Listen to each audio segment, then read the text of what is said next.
हम सुबह का टाइम था, सब बैठे थे और बच्चे वो कुछ खिलौना लेके आए, उससे खेल रहे थे। हमने देखा खुद नहीं है,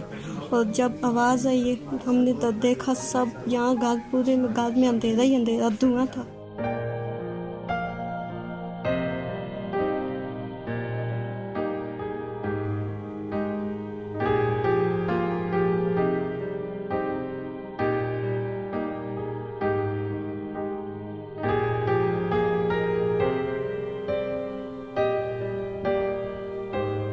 बच्चियां को कहने ताड़ी पूरी अंदर या खौफनाक हर वक्त ही खौफ होता है या किसी जगह तो ऐसे बम धमाका सुनने की वजह